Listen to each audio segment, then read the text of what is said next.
Bonjour à toutes et à tous. Merci d'être là aujourd'hui pour ce premier événement organisé par le pôle sur la cybersécurité, ce Cyber Day.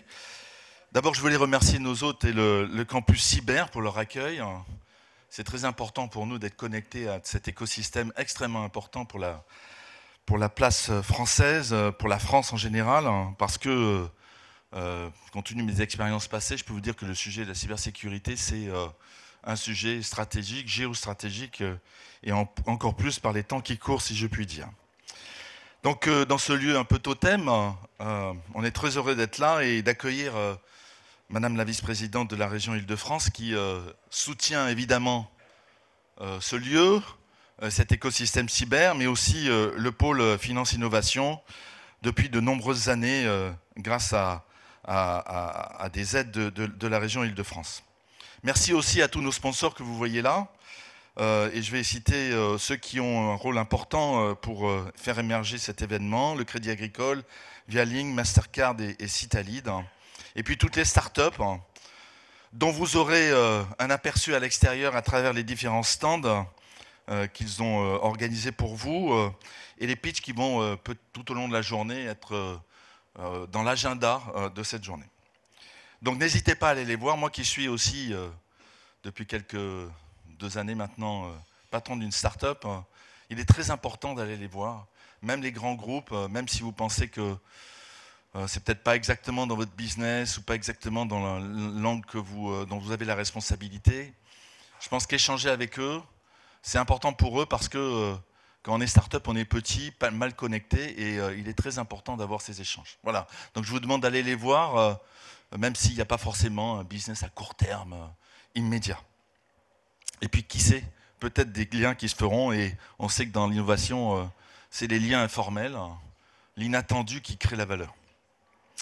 Alors qu'est-ce que le pôle finance innovation en 2 minutes pour ceux qui ne le connaîtraient pas? C'est d'abord un cluster de la finance digitale qui se focalise sur comment faciliter l'innovation en France dans la finance. Secteur qui est un secteur stratégique que souvent on décrit, mais qui, pour moi, est essentiel pour l'économie. Et nous le défendons avec ardeur, si je puis dire, avec toute l'équipe. Ce pôle finance-innovation a été créé par l'État, la région Île-de-France, à l'initiative de la place financière de Paris, dont Arnaud de Bresson a été à l'origine, notamment. Et Arnaud est là aujourd'hui. Merci Arnaud. L'objectif du pôle, c'est aujourd'hui 3 axes stratégiques. Accompagner les secteurs du secteur financier pour passer un cap en termes de croissance. Donc c'est non seulement labelliser des projets, mais c'est aussi passer à l'échelle. Et ça, c'est un enjeu très important dans le système de l'innovation mondiale. Le passage à l'échelle est un point clé sur lequel nous travaillons et que nous essayons de faire progresser au sein du pôle. Deuxième point, c'est évidemment la transformation digitale et durable de la finance française et de l'économie en général, puisque si on transforme la finance, on transforme de façon structurelle l'économie française et l'ensemble des PME, PMI qui irriguent ce tissu économique. Et ça, on le fait à travers différents clubs, événements tout au long de l'année. Et puis le troisième point, c'est le lien entre l'ER, la recherche et le développement, et l'économie. Et là, on sait que nous avons beaucoup de progrès à faire de façon générale en France. Je le vois moi-même dans mon expérience de start-up dans la chimie. Faire travailler le CNRS avec l'économie, c'est pas facile.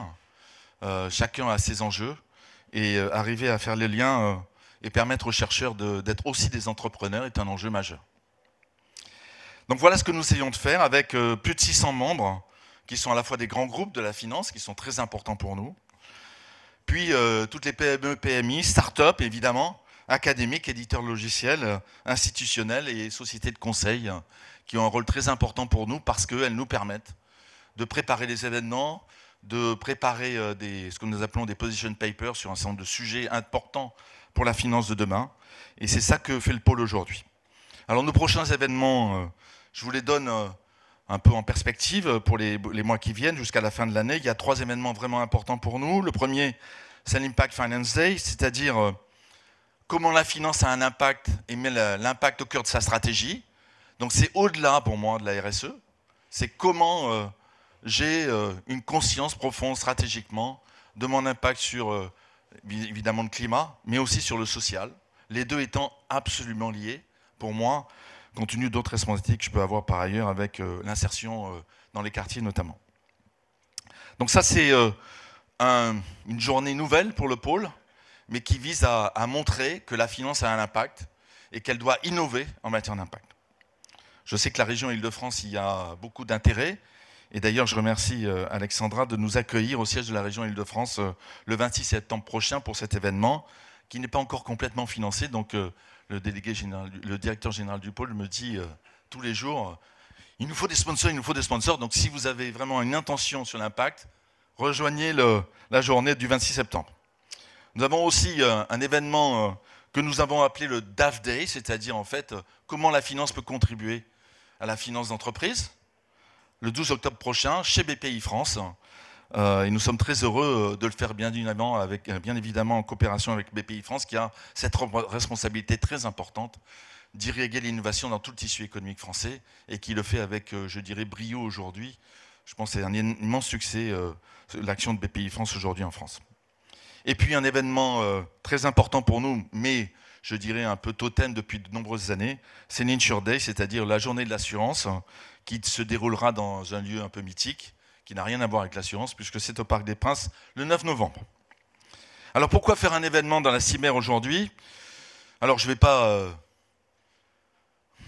parler en détail de la cybersécurité, mais pour moi il y a un premier point, c'est que c'est un enjeu stratégique complexe où tout le monde est concerné, mais où personne ne peut prétendre avoir les réponses tout seul.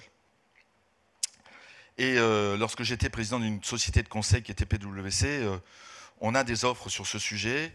Et je peux vous dire que ce qui nous préoccupe aujourd'hui en tant que société de conseil, c'est la problématique des talents et de la diversité dans la cybersécurité. Comment faire des femmes ingénieurs? Comment les attirer dans ce secteur? Comment amener la diversité dans un secteur qui est très masculin et qui implique des biais en termes de culture du risque, en termes de type de réponse, souvent des réponses agressives qui ne sont pas toujours les bonnes réponses, et la problématique de la résilience. Je pense que les femmes dans ce domaine ont quelque chose de fondamental à apporter en la matière. Le deuxième point, c'est la culture de la cybersécurité. La technologie, c'est bien, mais sans l'humain, ça ne marche pas. On le sait très bien. La technologie ne peut pas répondre à toutes les attaques en permanence, puisque finalement, les attaques sont toujours en avance sur la défense. Donc comment on fait collectivement pour répondre à ça, à travers des dispositifs qui ne sont pas que technologiques? Donc ça, c'est le deuxième point pour moi important. Et enfin, cette culture du risque et de la résilience, elle doit s'adapter. Donc le cloud, qui est un des sujets de l'événement aujourd'hui, mais un point très important. Le cloud est un phénomène importé des États-Unis qui a des avantages, mais aussi quelques inconvénients en termes de coûts. Mais ça, ce n'est pas le sujet de la conférence.